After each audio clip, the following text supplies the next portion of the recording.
Welcome to Girl Bossing Under Duress, the podcast where we empower marginalized voices to reclaim their power and build meaningful, fulfilling lives in a world that often works against us. Each week, we dive deep into conversations on health, wellness, culture, and career development. Everything you need to thrive as a girl boss under duress in today's challenging landscape. I'm your host, Thembi Matroshe, a certified life coach and wellness advocate, here to guide you through this journey of resilience and empowerment. Hi there, fellow girl bosses under duress. Today is our very first iteration of the Best Things segment, where we will be highlighting and celebrating incredible individuals who are making significant strides in their respective fields while prioritizing their well-being. The Best Things segment is inspired by Toni Morrison's novel, Beloved, where the novel's protagonist, Sita, laments the loss of her self-worth due to the death of her child that she deemed as having been her best thing. In protest, Paul D., another character, responds to Sita by saying, "You are your best thing." This statement rejects the notion that Black women ought to always put themselves last while putting the needs of others above them.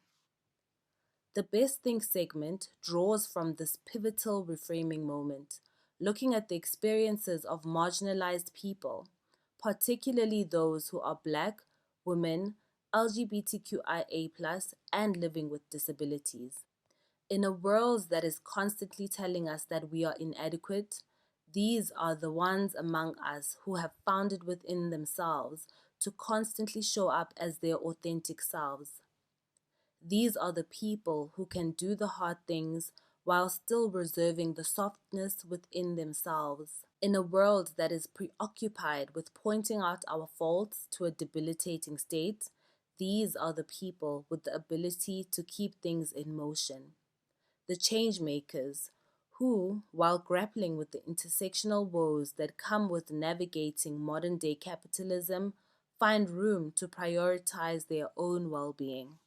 The Best Thing segment is dedicated to highlighting these formidable individuals and their journeys. Today, we have a truly inspiring guest joining us, someone whose work is not only transformative, but also deeply rooted in advocacy and human rights. Our guest today is Thembelihle Ngcai. Born with spinal muscular atrophy type 3, a rare and degenerative neuromuscular disease, Thembelihle has never let her condition define her limits. She holds an honors degree in journalism and media studies from Rhodes University and an advanced certificate in disability studies from the Commonwealth Disabled People's Forum in the UK. Thembelihle is a powerhouse in advancing disability inclusion, promoting it as a shared responsibility across government, the disability sector, and private organizations. Her work has driven improvements in performance management strategies and developed evidence-based tools that are now integral to planning, budgeting, monitoring, and evaluation programs across diverse organizations. Her advocacy has reached the highest levels of government, with her presenting proposals on disability inclusion to the Eastern Cape Premier and the provincial cabinet. She's also shared her insights on international stages, including a keynote address for the South African Human Rights Commission and presenting at the Rare X conference, where she championed the recognition of rare diseases as a public health imperative. In addition to her activism, Thembelihle is an internationally recognized essayist and has collaborated with organizations like Volvo Group Southern Africa, Rhodes University, and McCain Foods Group, to name a few. She's also a trustee on the South Africa Epilepsy Educational Trust, focusing on providing tertiary education funding for students with disabilities. And if that's not impressive enough, she is a Service Excellence multi-award winning manager in the public service, spends her time ballroom dancing, and credits her longevity in disability activism to being proud to be disabled. I do believe that you will find so much value in listening to Thembelihle as we discuss her journey into disability rights advocacy, how she navigates the intersection of her identity as a Black woman and a person with a disability, building an inclusive society, as well as her thoughts on Mia LaRue, a woman with a disability, winning this year's Miss South Africa competition. Please join me in welcoming Thembelihle.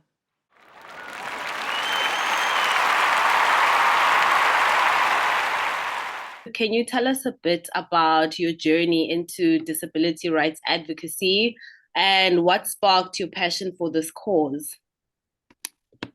Well, thank you so much for having me. I love being a part of your podcast, your shows. I've been here before on a different segment completely. Like I think it was 3-4 years ago, and that was really exciting. So I'm so excited to be a guest on Girl Boss Under Duress, just because I think it's something we can all relate to. And so from a disability perspective, for people who don't know me, I have a condition called spinal muscular atrophy, and I have type 3 of the condition. There are varying types. And in terms of the social model of disability that's adopted by the United Nations, this physical impairment coupled with barriers in society, such as stairs, and other barriers, I have a disability. So my consciousness of my disability or my consciousness of disability has been an ongoing process. I'm not going to say I now have all the answers, but I'm going to say just that since being diagnosed, there was a time where I only understood my identity as someone with a medical condition. And there were specific points throughout my life where I realized that the medical condition on its own is not the problem. It's the barriers in society that disable me. And then I came to understand that really that's where my activism should stem from, because it doesn't matter if I have SMA or cancer or another rare disease, for instance. What matters is that society is not designed for specific people who are not quote unquote able-bodied. So then I became an activist, and I think my first memory of activism was around the age of 17. At that stage, I think I didn't realize that what I was doing is a form of activism.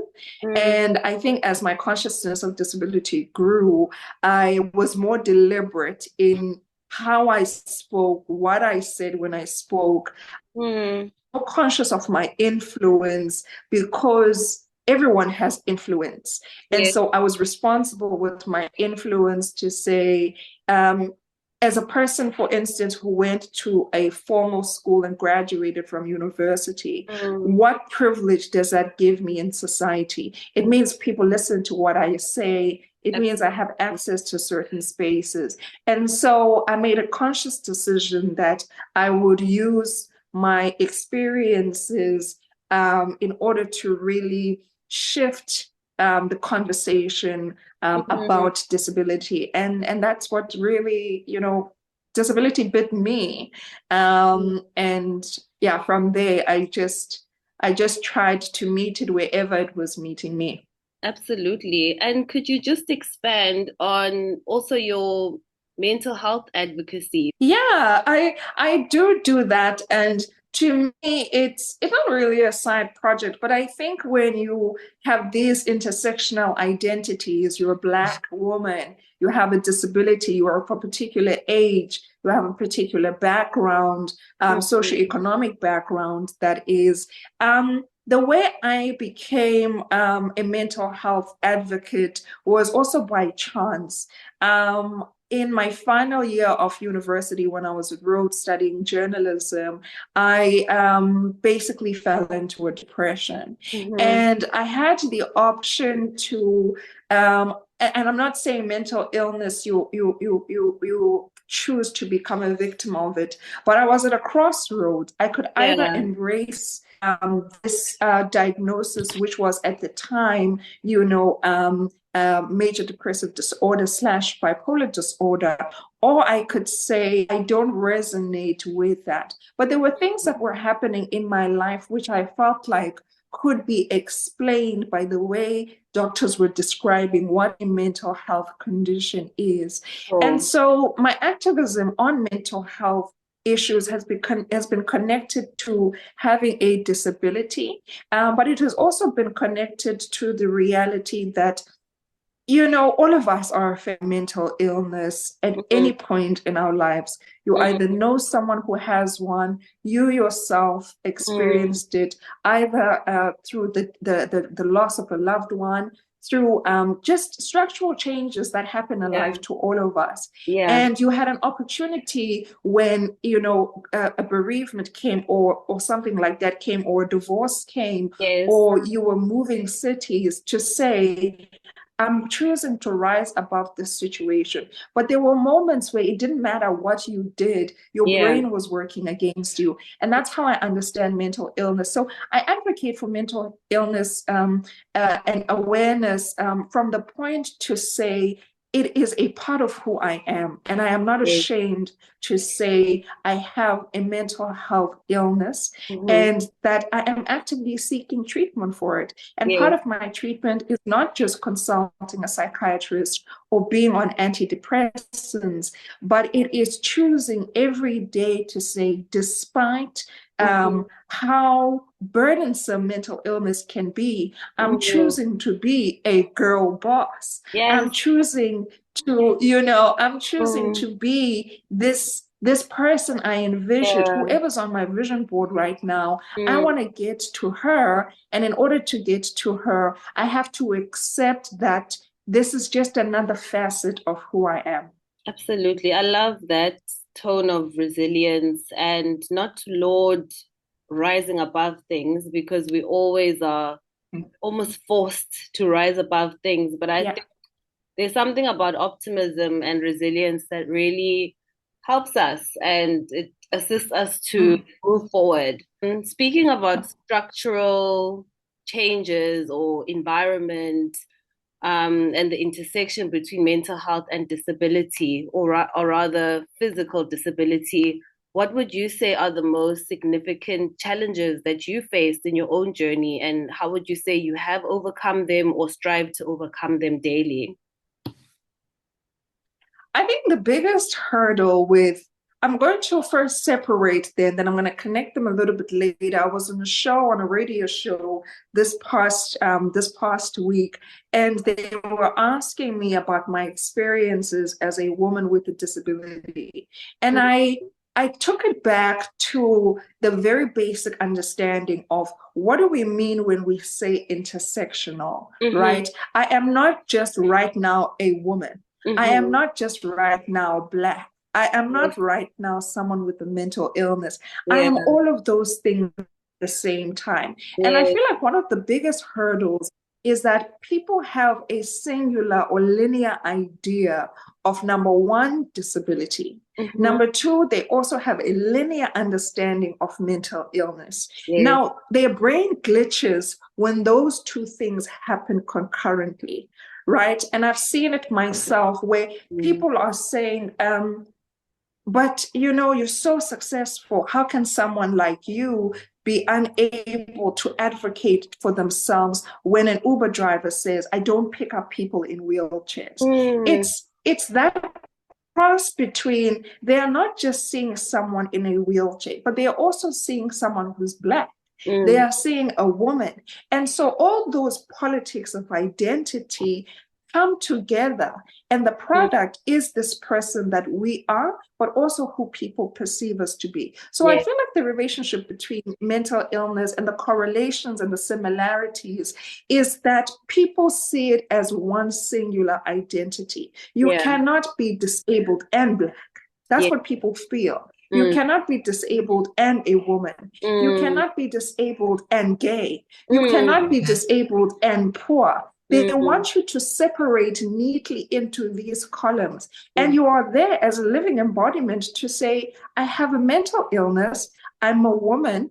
I am of this particular gender. I am of this particular sexual orientation. Mm. There is no identity of mine I get to put in the back seat and Not say, at right all. now I am coming as a Black woman. They Yes. come together at the same time. So I think it's about, we haven't gotten to a point where we appreciate the nuance that exists in Mm. multiple identities. And I think this is another big thing is, you know, I've experienced this as someone with a very with a rare disease. People don't Yeah. understand rare diseases, Yeah. and I was born with it. I didn't sign up for it, and so my own understanding I constantly refine. But people Yes. come to you as a Black disabled woman with a mental illness and expect you to unpack Yeah. yourself. And Be you are the like, but I'm teacher. still grappling in Mm. real time, Mm. you know, with myself. I'm still trying to understand myself. What is my next move? Yes. And somebody expects you to have already figured that out. So I think it's a lot about grace. I think it's a lot about, do we believe and do we appreciate people as multifaceted? Yeah. And what limitations are there when you only think of Thembi as Mm. your old schoolmate from Clarendon, Yeah. instead of thinking of her as all of these identities that she Mm. embodies, Mm. not inauthentically or anything. That's another thing people say is, you are being a little authentic. When I spoke to you, when I engaged you, you were not saying the same thing. We are Mm. not trying to be inauthentic. Mm. Society has made us inauthentic. There Yeah. are very few platforms where I can come as a Black disabled woman with a mental illness, and people will accept me as I am. They will always tell me to leave at least one of my identities at the door. Yeah. So how can I, as somebody who's being asked to Mm. leave those identities at the door at a time that is Oh, convenient for society, still integrated in my own lived experiences? absolutely. I think rather the question should be how should society overcome, these challenges? Because I think the onus is always on the person to overcome the barriers, to overcome the structural injustice. Whereas you have done so much, leaving so many facets of your identity at the door.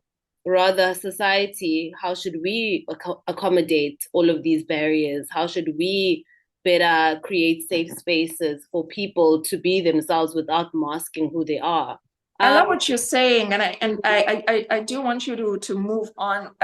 But I think it also speaks to collective ownership, right? As you accurately put it, it's about collective ownership, and it's about saying to, the system that is society, and we're complicit in it because we are also, members of society. mhm. It's to say, if by your own standards women with disabilities are disempowered, Yes. why is it when you are faced with an opportunity, even Mm. if it's a small opportunity, such as letting a person with a disability finish their thought, you cut them Mm. off because you've already filled in the blank in terms of what they're going to say? So at Mm. each moment, society is in conflict with itself Mm. because it has this idealized idea of what we should be. And yet, when it is faced with an opportunity to own its responsibility in Mm. shaping that,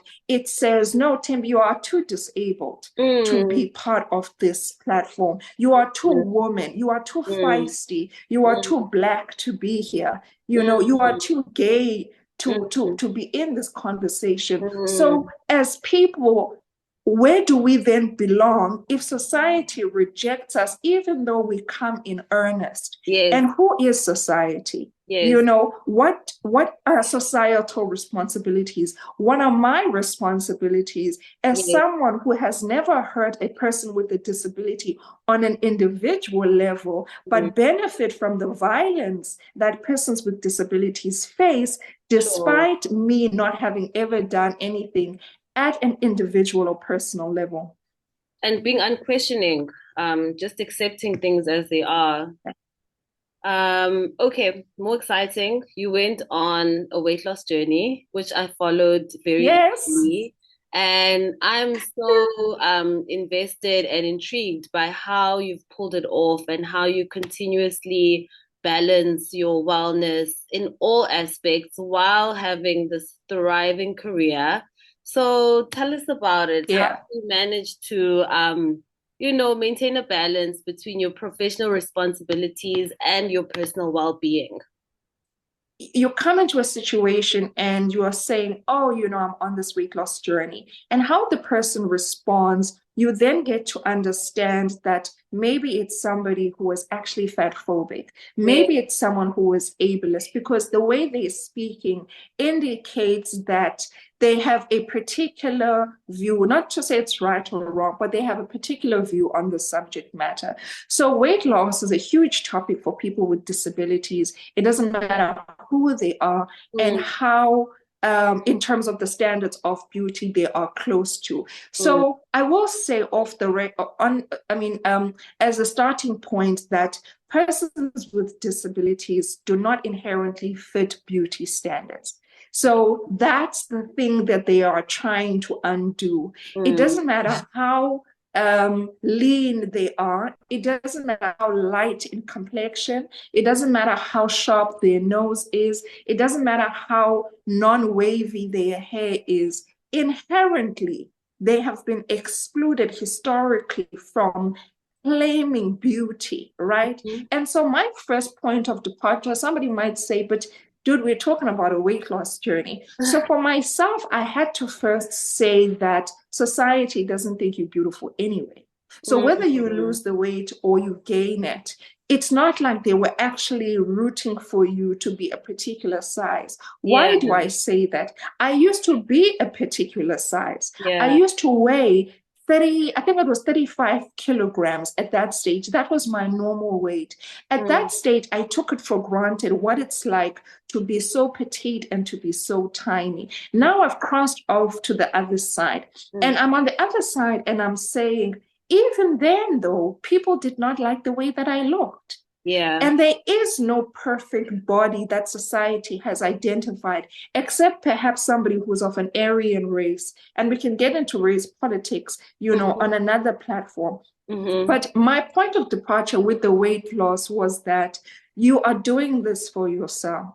You yes, are not doing it so that people on Instagram give you compliments, yes. because there'll be a day where you gain the weight back. Mm, And the first people who will say you have gained yeah, the weight are the people who are clapping for you when you lost it. So yes. you don't do things for the gaze, Mm, because you understand inherently that society and the people mm, who are complicit in it, they benefit from you being overweight. There's yes, somebody who was benefiting from the fact that I was thin. There's yes, somebody who was benefiting from the fact that I'm fat now, right? yeah, And they have to ask themselves, why do I feel more comfortable with a fat Thembi than a skinny Thembi, yeah, right? And it yeah. has to do with oppression. That's where the answer is. So how do you balance that with an authentic life? For me, the weight loss was, number one, it was about proving a point, right? I Oh, had been facing a lot of personal pressure to look a certain way. And it was connected to the fact that people with disabilities inherently are considered burdens, right? yeah, And in society, what they will do is they will say, no, you are a burden because you are fat now. When yes, you lose the weight, they will say you are a burden because you do not live in the right neighborhood. When yes. you live in the right neighborhood, they will say that neighborhood is not right enough. So at Mm, every point in our forward thinking, we must understand mm, at an start level mm. that we have already lost. So Okay. that's how I started my journey. I said, I've Mm, already lost, I've mm, already failed. But mm. how do I remodel success for myself? Yes. How do I say, even if I only lose 200 kilograms today, I'm done? Mm, Nobody can come to me and say, don't you want to lose some more? So I mm, balanced that framework of thinking with my personal life, being very professional by mm, blocking the noise. mm. People have a lot of things to say about it. Yeah. right? And Yes. they don't necessarily say them consciously, but they say Yeah. them anyway. And it is Mm. not your responsibility to help people Not reconcile at all. something that was harmful to you. You only exist in the now. You are Yeah. losing weight because that's what you love to do. You Yeah. are health conscious because you're a person who loves kale with Mm. eggs. You Mm. are going on a trip because it satisfies your soul. It is Yeah. something you always wanted to do for yourself. You Mm-hmm. are, let's say, you are living this life and you are mapping it out day by day because it is the life only you can live at the end of the Yes. day. Nobody Yeah. is going to take over. I want to off ramp because I was having a conversation with my mom this morning about a cousin of mine who is currently faced with a lot of mental illness as well as some physical disabilities. She started having seizures about a year ago Yeah. and they were recurring, but it's a neurological issue and they're still trying to figure it out. Mm. Now, in that process, due to trauma and mental health issues, she's gained a lot of weight. And Yeah. what the doctors are saying, bear in mind the seizures preceded the weight gain. But now the Yes. doctors have started to blame the seizures and Yes. everything else on the weight. And what you're Yeah. saying sparked a thought around medical racism. And have you had any Yes. experience prior to your weight loss journey around medical professionals referring to the weight as a problem or an additional problem to your already existing disabilities or disability? Yeah, I love the reflections you're making about your cousin because they are so resonant, Mm-hmm. right? All of us can relate to a situation where you are transparently giving someone facts and Mm-hmm. they manipulate what you have said and use it against you. Your cousin is at a really deeply personal point in her life where she is trying her best to navigate new situations. And Mm. there are people who are determined unconsciously, consciously to provide barriers for her. Mm. It is a long held experience of the sector, disability sector, and of people with mental health illnesses, especially when those people cross. So when you have someone already with a disability or an impairment who already has mental health issues, Mm. that doctors will absolve themselves of responsibility and Mm. they will use a medical textbook to Mm. do so. They Yeah. will even create new theories and they will go to their peers and get those theories adopted, Mm. right, by the medical world, and it will be used against you. I've experienced it many times. In fact, when I was diagnosed, they always said I cannot be over a certain weight. They Mm. never specified what that weight is. And Okay. somebody might argue, someone now in neurology might argue that it is a neurological fact that once you place extra weight on your muscles, of course, you are placing strain on them. And that's why the result will be that you end up being in a wheelchair or bedridden or paralyzed. Mm. We are not disputing that. We are saying to medical practitioners, you have identified a problem. Mm. Now I am in a situation. What would your advice be? Yeah. They'll say, here is a weight loss plan. Mm. You lose the weight, and guess what they'll do? They'll shift the goalposts because it was Mm. never about the weight. Yeah. Your cousin, right now, the main problem is that she is having seizures. Mm. They need to treat seizures and not treat something that is, it's like a low-hanging fruit. Lembele Yeah. weight is a low-hanging fruit. Yeah. Everyone can comment on the weight. Everyone can say, no, you overweight. Because Yeah. as society, we all bought into that idea. Yes. Even if you have never been a doctor who's told a patient that they are too fat and the reason they are having seizures is because they are Yeah. too fat, Yeah. you yourself at another juncture were asked, what do you think about fat people? And you said, no, I think they should stay at home and not come around us. Those opinions, even if you form them in the background at your own house, amongst your own friends, are becoming the status quo. Now, the status quo is that fat people are inherently a problem. Now, the problem with that, and I'm going to connect it to why everyone should care about disability, even if they don't know anyone with a disability and they believe that they will never get it. Disability is something anyone can acquire. And the reason anyone can acquire it is because I'm not saying someone tomorrow is going to get SMA. They might get, in fact, seizures, but coupled with the barriers in society, those barriers become disabling. So that's what we mean when we say you can become disabled at any time.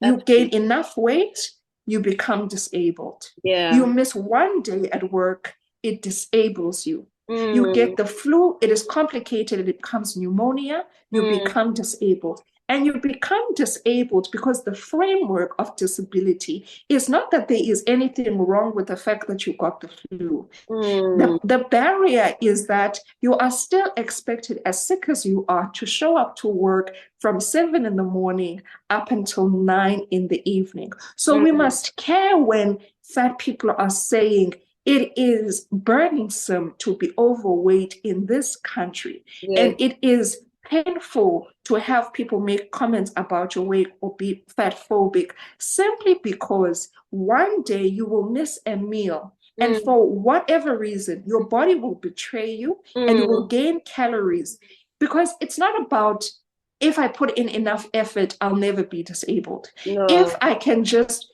only eat fruit I'll never gain weight. That's not how it works, right? And so you want to create a society where if anything ever happened to you, you cannot then go to the other side, and now you are unable to reconcile the things you felt about yourself when you were not in an assistive device, when you were thin, when you were not disabled. Now your mind is glitching because it is you who said fat people are a problem. It is you who said you find disabled people annoying. It is you who said, you know what, all of us should work until 9 p.m. Now you are faced with the situation where you have to work until 9 p.m. and you cannot argue with society because you were society. So I think your cousin is at a vulnerable place, and I would recommend she be very protected. The way that I would protect myself is allies have to do the work. One of you in the family has to stand up to the doctor and say, I don't care how many PhDs you have.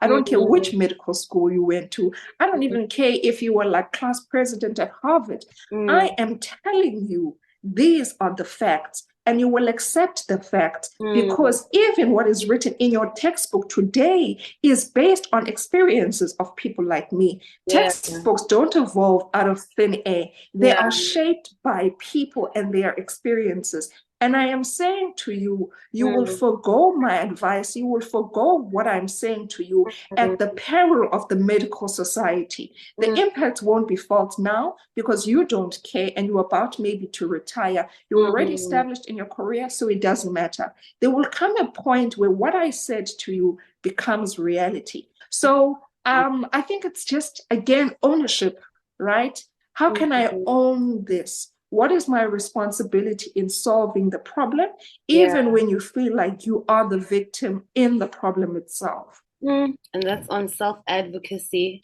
I think it's important to continue to pour into yourself because you have to go out into the world and advocate for yourself and for others. So around self-care practices, what do you do to keep yourself grounded and to stay resilient? Number one for me, self-care is staying connected to community. I spend a lot of time with my family. I spend a lot of time with my siblings. I spend a lot of time with my mom.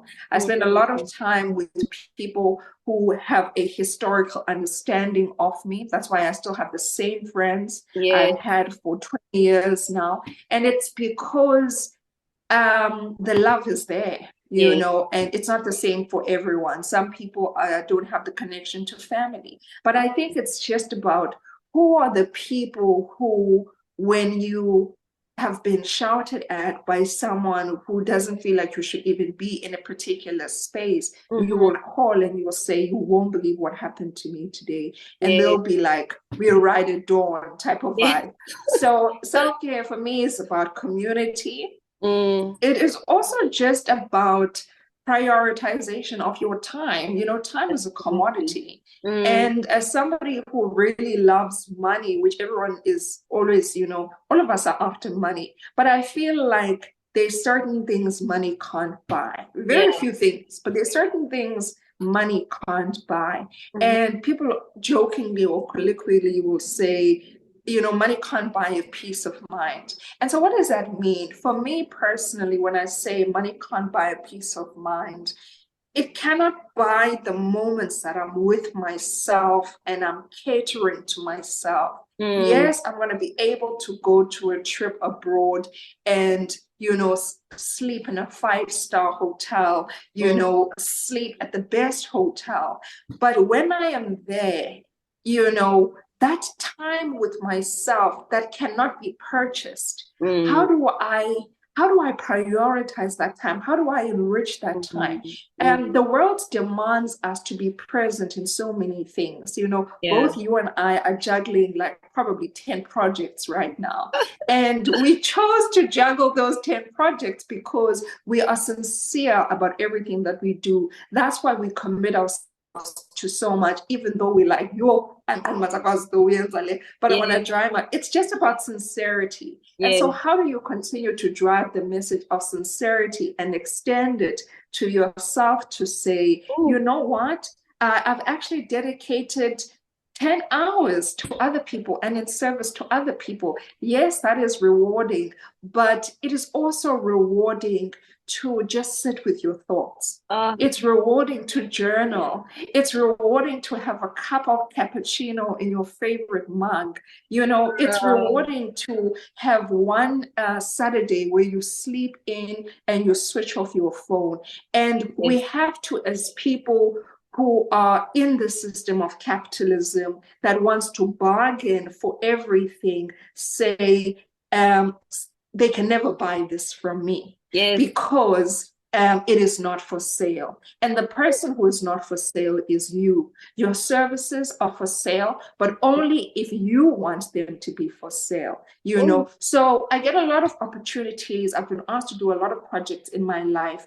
And the power to say, I would rather spend my time doing gardening is very, very valuable. If you give up a check in order to arrange flowers, you cannot look at it to say, I lost 7K that I could have spent on a podcast. You're saying gardening is worth 7K to me. And the world is going to have to subscribe to my currencies. And I think all of us have to decide what are the pillars of self-care for each of us as individuals. There is no one size fits all because of our identities. Like I said before, you know, you might want to prioritize a certain thing because you belong to a particular community. And so how do you, and at all stages of your life, especially when you are high functioning, especially when you are so successful. And I wanted a point now in my 30s to say, I'm not driven by success in the way that I was when I was 20. And so how do your habits match where you are in your life right now? Last week, you would have taken any deal because it had monetary value to it. This week, you're saying, I recently spent time with my grandmother and I realized that time is precious and there is no amount of money they can give me to create the memories. So for me, it's about memory forming. It's about what are your pillars of self-care? What is your self-care based on? And how do you disconnect it from the things that are familiar to you? How do you disconnect it from money? How do you disconnect it from, at all times, having your phone in your hand because somebody needs your help? How do you say, I am unapologetic, but in the fact that I'm not going to pick up your phone call. Yeah. I'm sorry, but I'm busy. And your Yeah. busyness is that you're watching a Netflix show and you're standing Mm. on that business. You're saying, Mm. sorry, catch me at another time. Mm. And so it's about creating commodities for ourselves. It's Mm. about if we understand that we live in a world that is a bargaining place, Mm. what are we prepared to bargain and for Yeah. what? There's something so transformative about marginalized people taking ownership Yeah. um, about on their time, because Yes. time is money, and because we're faced with all of these intersections of Yes. poverty, of race, of sexuality, of gender, you feel like you constantly have to be on this hamster wheel to achieve success, which we Yeah. deem as having free time. So we end up being Right. time poor, extremely exhausted, burnt out Mm. individuals, which only Mm. further exacerbates our situation. So I think that's so transformative and so liberating to disappoint people, to say, I'm not going to answer my phone. I'm not going to respond to this email immediately. I will Yes. speak to you in my own time, on my own terms, Right. and understanding the wealth that creates for you beyond any monetary value. That's so powerful. Thank you for sharing that.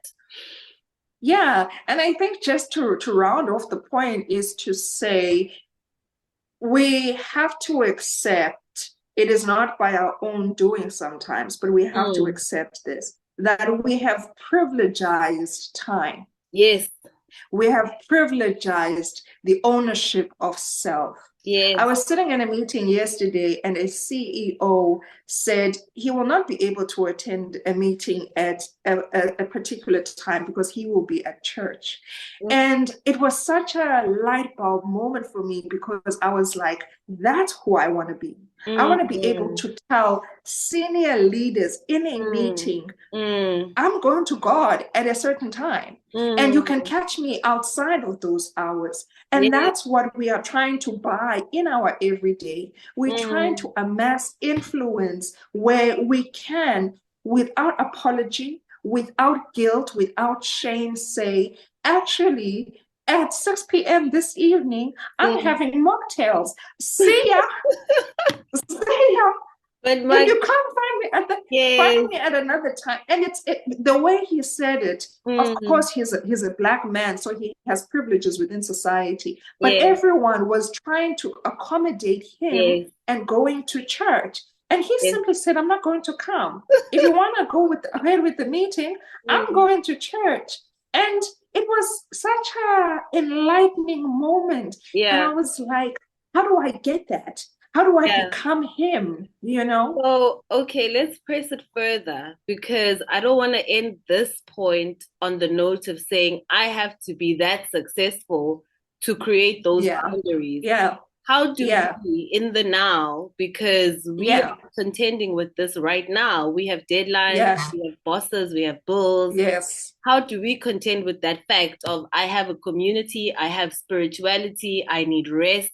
How do I say, Yeah. catch me outside during my church hours? Yeah. I think for me, I think the answer is obviously going to be different between the two of us. But I think for me, boundary setting, yes, it has to do with a lot of influence. It has to do with who you are within the food chain. But for me, as somebody who has been called brave my entire life, even when I was like, I don't think I'm being brave. I think it's about courage, all right? Absolutely. And we have to be courageous in order to live the lives that we want. Mm. And we have to be willing to go against the grain. The Yeah. people who are wrong are the people who want us to be like engaged 24/7. Yes. Those are the people that are wrong. And you are not wrong in Mm. saying, realistically, though, I can't be on the Mm. phone with you for these many hours Yeah. because it's a respect thing. But also Yeah. for me, I think boundaries inherently, Yes. it's you understand you are against all these pressures. Your Yeah. boss is saying this. And Yeah. unfortunately, it requires a little courage. It requires saying no and being Mhm. like, no, what you gonna do? Who gonna check me, boo? And Like it requires a who gonna yeah, check me if I say no. You know what yeah. I'm saying? And taking it back to our point about collective ownership, the cultures we Yeah, create and we buy into, absolutely, because absolutely. what we're driving towards is basically this is an ableist culture. If Yes. we perpetuate the cycle of I'm always on, I'm always available, I can deliver at any time at all costs, Yeah. we are perpetuating this ableist, capitalist work culture. Yes. So if all Yes. of us collectively, able-bodied, disabled-bodied, if we all buy into the boundary setting at work, in life, it helps Right. all of us. It frees all of us. Yeah, definitely. And I think boundary setting is it's again one of those things everybody relates on because all of us have had to set boundaries at some point. But Mhm. there are people whose boundaries are more respected than others. Again, we're complicit in that, Yes. right? If your boss says I'm not available, you're going to be like, "Yes, boss." But if you say you're not available, your boss is Mm. like, what do you mean you're Why? busy? Busy with Mm. what? You haven't Mm. even come to my level. So Yes. ulala njani it's like a ulala njani ungena degree. For me, the ulala njani Woo. ungena degree thing is about boundaries. People Mm. feel like because you haven't reached the level they feel you need to reach, in Mm. order to get there, you must do any and everything. And we need to Mm-hmm. disinvest from that, as you say. We need to say, sorry, I Yeah. actually don't even want to be CEO. You're not even my role model. I don't want Yes. to work there. I don't Yes. want to be you. I want to be Mm. me. And Mm-hmm. and I'm prepared to be me with a less salary, with less salary, but more time to Yes. myself. And that's Yes. who I'm crafting right now. Yes. And speaking about role models, let's get into the Miss South Africa of it all. Um, Look, there are a lot of thoughts around this, but let's start from a disability angle. If we get into other Yeah. things, it's fine. But what we're here for is about advocacy on persons with disabilities. So I know you're a strong advocate, for the inclusion of women on empowerment platforms like Miss South Africa. And it was a dream to see Mia Leroux officially win Miss South Africa, a woman with a disability. So, what are your thoughts around that happening this year? Yeah, Miss Essay, I think, or this moment, Mia's win, I think, is cemented in history. Mm, It was so, it was so beautiful. I wish I could have just frozen it in time mm, because what descended after that was something I was like, ah, ah, ah, ah, ah. But we have to bring ourselves back yes. to what does this moment mean? Mm, I haven't always been a supporter of particularly pageants. In yes. fact, I've spoken publicly about my disdain for pageants in the Yes. past. And Mm, the reason I rejected pageants is fundamentally, I don't think pageants are a good instrument for role modeling, yeah. right? And they are not a good instrument for role modeling because of the way that they are structured, Mm-hmm. right? They are structured in a way that is impositional, right? You Mm, have to accept a Miss Essay whether you identify with them or not. And mm, so from that point of view, that's why you'll find me on my keyboard saying, I don't even identify with the pageant itself because yeah. I feel pageants are inherently ableist, right? Mm, However, at an individual level, let me set aside my critique of pageants and yeah. say, now someone like me has gone onto the pageant. They have said that they subscribe at an individual level Yeah. to the pageant and the way that it is structured. I Yes. don't blame them. I don't think they should have said, no, I'm not going to be a part of this Mm, because those are their principles and those are their, that's their way of interpreting pageants. So I think Mia's win is an important part of the history of how we interpret pageants. It is an important part of history because clearly, pageants need to be revised in terms of the ideology. Yeah. You had a pageant that said South African citizens are eligible, citizens with disabilities are eligible, women who are married are eligible, women who are, childbearing are eligible. So it has changed its rules to try and be accommodative. What we are seeing is a rejection of those rules by the same people it is intended to benefit. Ilandwe intersectionality, where someone says, I don't feel I should compete with Thembi because Thembi is not good enough and is not on my level. That is what South Africans were saying when they were saying they believe someone who is quote unquote non-South African should compete in her pageant, right? That's the message they were trying to send. Now you come back to South Africans and you say, give me the person who you believe is a quintessential South African. Who are they? Name them right now. What do they do? Where do they hang out? What do they like to eat? What is their identity? Where were they born? Because we must be very careful of validating people who discredit us on the basis that they feel we are illegitimate identity-wise. It was an issue of identity. People even said, Mia is French. And I said, I don't give a damn if she's French. She's disabled. That's all I care about. I'm rooting for everyone disabled. I'm rooting for everyone disabled, whether you're from Congo, I don't care. All I care about is this. And it speaks again to that multiplicity of identities. Why is it that people only choose to see someone as this one thing? So I think in terms of the precedents that Mia has set, I think it's incredible. I would love to see the Miss SA pageant actually now take it a step further. What do I mean by that? Mia has a non-physical disability. So I'm coming in not to critique her, but I'm saying, did the pageant consider someone in a wheelchair competing? And how would it have changed even the tune of the pageant? I'm making reference to that because there was a moment, very amazing moment, where Mia could not hear the host, Miss Bonang Mateba. And Miss Bonang Mateba listened to the sign language interpreter and she changed her strategy to be accommodative. Now, people were praising Bonang in that instance, and I found that very interesting. You know, she was lauded as a hero. I love Bonang. I'm one of her biggest fans. But in that moment, South Africans should have been asking themselves, why are we not even getting subtitles of this moment?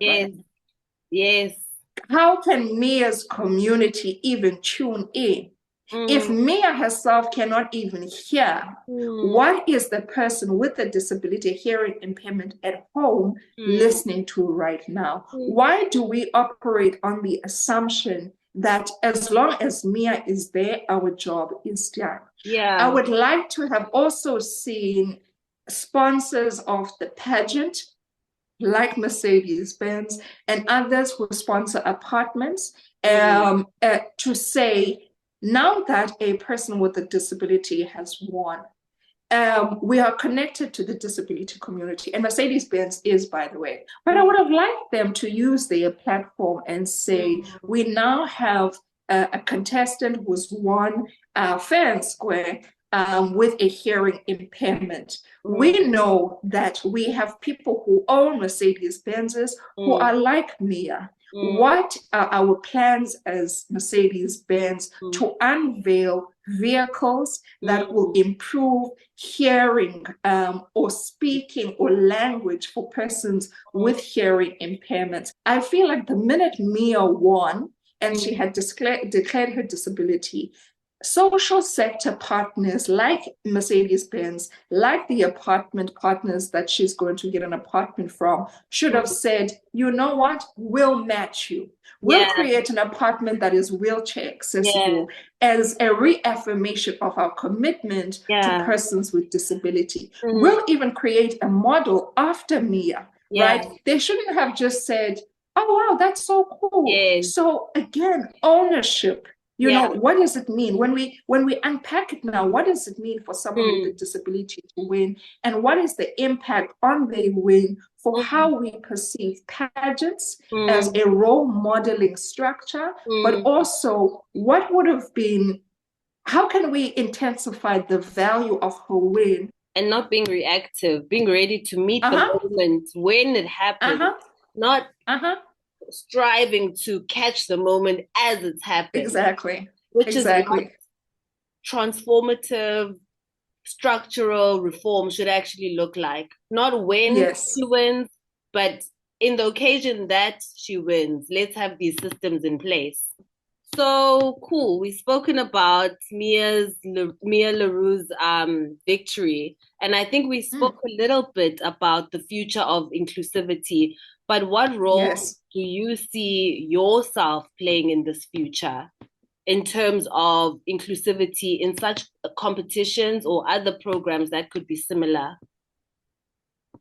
Yeah, I think that's a great question simply because you know the nature of inclusivity in our society is such that it makes us as activists look like armchair critics. Mm, And sometimes the critique is valuable, but what can someone buy with my critique? sure. Now I've established that the pageant is problematic. I have a responsibility to say I've identified that it's problematic. What am I doing practically now Mm, to ensure that these progresses are being made, these improvements are being mm, made? I think in terms of pageants, Mia has shown us the possibilities, and I mm, think she's done her part. And mm. so I think my first priority as an activist is to amplify her voice. She Okay. has one, and she will outline her legacy projects Mm, as the Miss SA winner, as we usually see, mm. and she will most likely identify a disability related charity. Yes. It is important to amplify voices of persons with disabilities, even if it's a sharing of a post, even if you're telling your friends about it, simply because there are not many opportunities in which persons with disabilities are given to voice themselves. Yes. And so, if we want to send the message, mine is to say I have a certain level of influence. Mm, People find me very influential on spaces like TikTok, Instagram, even in my workplace, I'm very mm, influential. And mm, so I might slide it in that, by the way, do you know the new Miss SA is a person with a disability? mm. What we're trying to get closer to is it's the dawn of a new era. Yeah. um, you know, and I want it's a dawn of a new era, but I can't get there alone. Mm, Persons with disabilities cannot get mm. to that dawn on their own. So who do I bring along with me? Um, my commitment to Mia, as someone who's an activist, is to say, I'm going to make sure they remember you and that you are never forgotten in Wow. every respect, Yeah. right? And so that for me is a practical way that I feel that we can support her. She will not be able to do that messaging on her own. She will have priorities now that she needs to look after. And she only has a year. Her reign is only 12 months. Yeah. And as someone in the disability agenda, disability is not a 12-month project.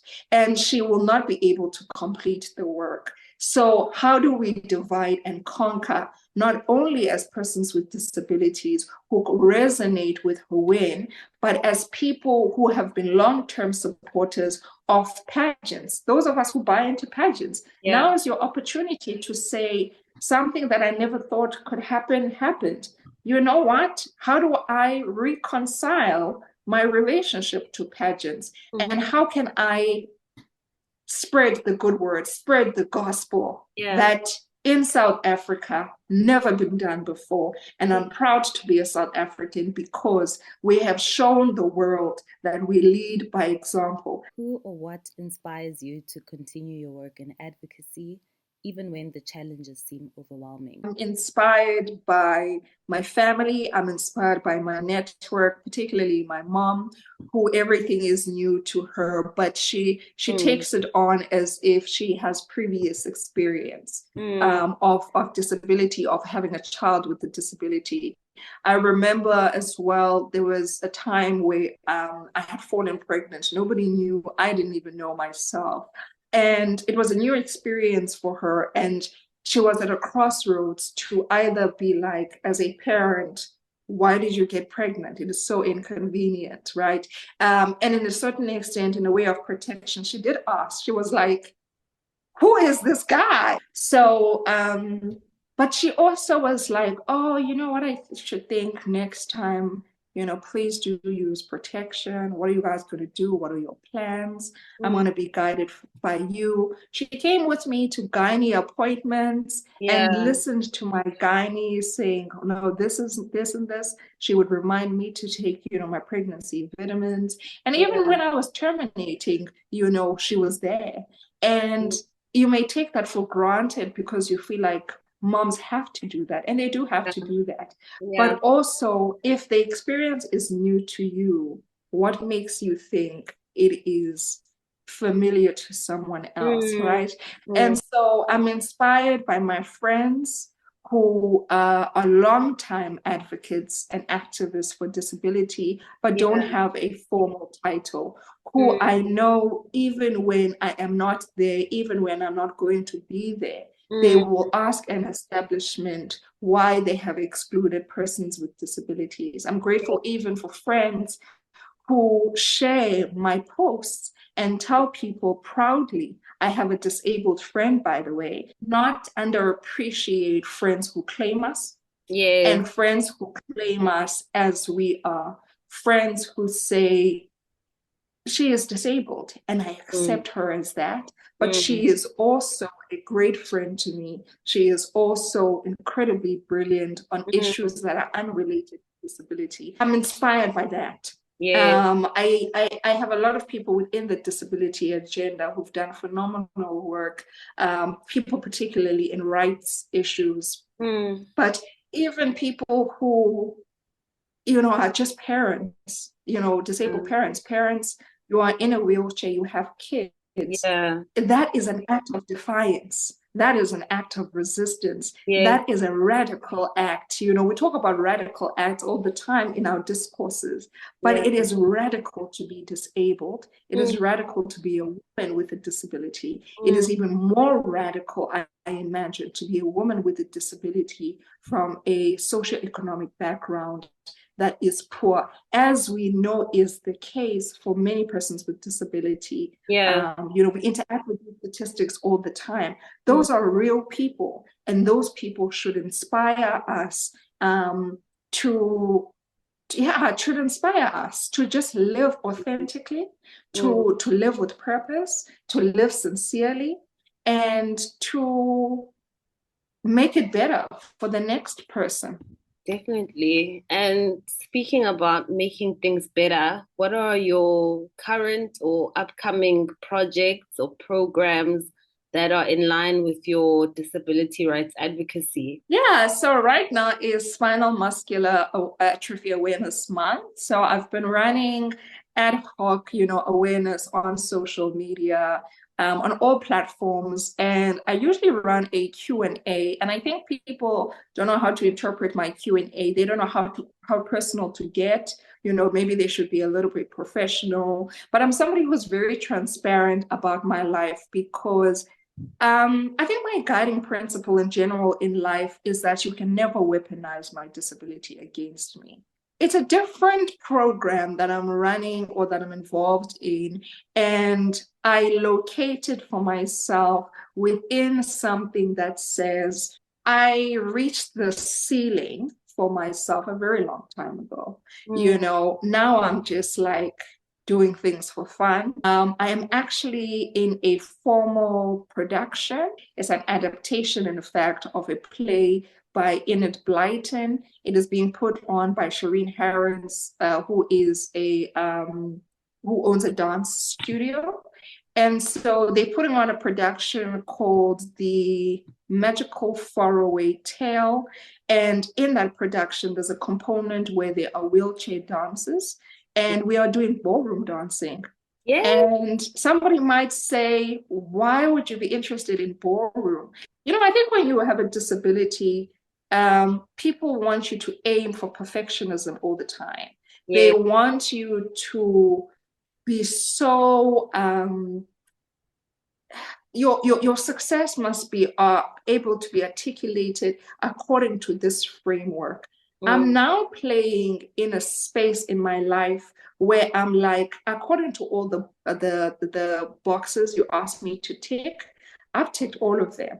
Yeah. Now I'm on a new box complete. I'm in a Yes. circle. I'm in a trapezius now. Yes. You know, that's why it's so easy for me to go. It's easy for me to go to dancing. I'm gonna now say, no, I did ballroom dancing in my time. After ballroom dancing, I'm intending to take up some tennis lessons because why not? Why I'm not not? intending to actually be a ballroom dancer. I Yeah. don't actually want to play tennis professionally, but I have the means, and I'm not chained to people's expectations of me. That's your business. Yeah. I've already moved on. I've already accepted that. And you can't use it against me because I've transcended that. So Yeah. a lot of my activism right now is about transcending and not pandering to non-disabled people. So I'm ballroom dancing. I want to take up tennis lessons. A little later, I want to try jet skiing. Yeah. And in all of those places, I'm not going to conform to the standard. I'm going to say, I want to play tennis and I'm going to play tennis. It Yeah. is up to you, as whoever is instructing me, to learn and capacitate yourself on Yeah. how would I teach someone with this condition how to play tennis? How do you even strap someone in, you know, who has no mobility if they say they want to jet ski? So this is the last question, and it's been such a pleasure to speak to you. And I'm really interested to know what is the best thing about the work that you do, and how does it motivate you to keep going? I think the best thing, and if I connect it to, you know, being so successful in the professional space, but also being very successful in the personal space, is what am I doing it for? You know, who is all this work for? Who gets to benefit from the conversations that I'm facilitating? Who gets to benefit from the money that I'm donating to charities? Who gets to benefit from seeing me in a dance production, you know, at the Guild Theatre? Who gets to benefit from my intellectual capacity and my experiences? And I think it's just about, for me, the best thing about what I do is that I got to a point in my life after, you know, the amazing car, after the great house, after the job titles, you know, after being popular on social media, where I realized that number one, SMA, it's an obvious thing, but SMA is a life-threatening disease. They don't expect me to live very long. And so I said to myself, if I'm not going to live very long, who am I going to, you know, leave behind? And I'm going to leave behind kids with SMA, kids with disabilities. And what do I want those kids to remember about me? And what do I want them to benefit from my time on earth? It's a very existential framework, but I approach it in that way because there was a time where I was a kid in the rural areas and I had no guidance, I had no framework. I was just navigating things because no one thought to put together a tool book for me, right? So the life that I'm living now in its entirety is intended to be interpreted as a tool book for the kids I want to leave behind.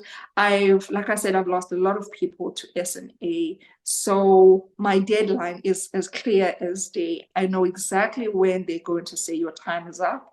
And I want to, particularly with social media, when I leave my social media, when I leave my influence in the workspace, I want people to go back to a post I made in 2022 where I spoke about being pregnant as somebody with a disability. I did not disclose that because I wanted people to be in my business.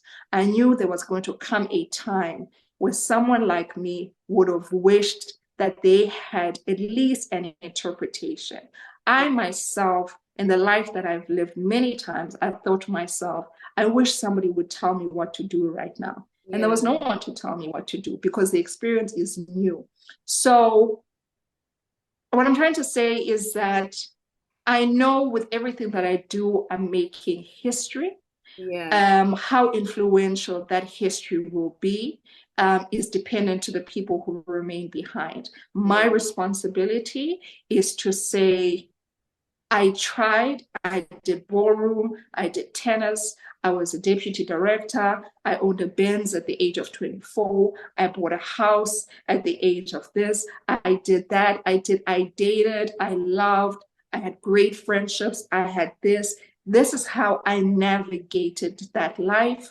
I'm handing it over to you to say, I'm not saying my experiences are universal and that they should be interpreted as that. But I'm saying if you are ever stuck one day and you ask yourself, how do I date now that I've been in an accident? You know, do I go on Tinder? Do I go on Instagram? Do I still date the guys I was dating before?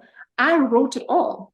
I declared it all. I said in real time, this was my experience, of men. This was my experience of dating. This was my experience of friendship.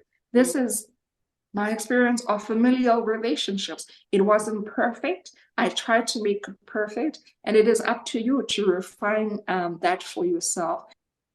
Absolutely inspiring. Thank you so much, Ms. Ngcai. This has been amazing.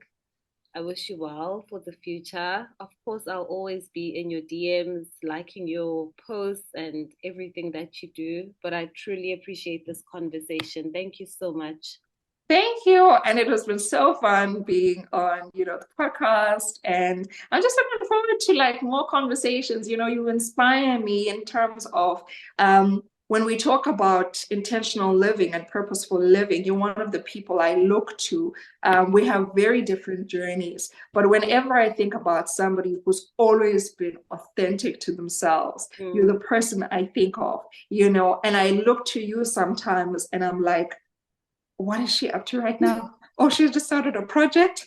I need to be on a project right now. Oh my God. She started a podcast. So in so many ways, you are the standard. And it's not because you are trying to be the standard, but it's like there are certain people you look to and you're like, I know they don't have it all together, but I want to be together in the way that they are. I want to be articulate. I want to read what she's reading. I want to go to the same cafes she's going. I want to mingle with the people she's meeting simply because I want to feed off of whatever is giving you the energy to be so you and real all the time, because we need people who are true to themselves. And it's a matter of people catching up in a world where we're constantly told we're not enough, we're strange, we're this, we're that. We just have to let the world catch up. Yeah. Thank you. Definitely. Thank you. We'll chat soon. Bye. Bye. It was so lovely to speak to Thembelihle. There are so many good things that she does in this world. Thembelihle, we appreciate your work. The disabled community appreciates your work. And in all of the work that you do, please remember that you are your best thing. If you loved this segment and think that you'd be a perfect fit for us to interview, or maybe you have someone in mind that you'd like for us to interview, email us on info@girlbossingunderduress.com. Thank you for tuning into this episode of Girl Bossing Under Duress. If you found today's conversation meaningful, why not keep it going? Join our online community of fierce, like-minded individuals where we continue to uplift, support, and empower each other. You can find us on X and Instagram at GBUD_podcast and on Facebook and TikTok at girlbossing_Duress. Want more exclusive content and special offers? Subscribe to our weekly newsletter at girlbossing_duress.substack.com and be the first to get insights, resources, and more to help you boss up in all areas of your life. Remember, your journey doesn't end here. Let's keep growing together.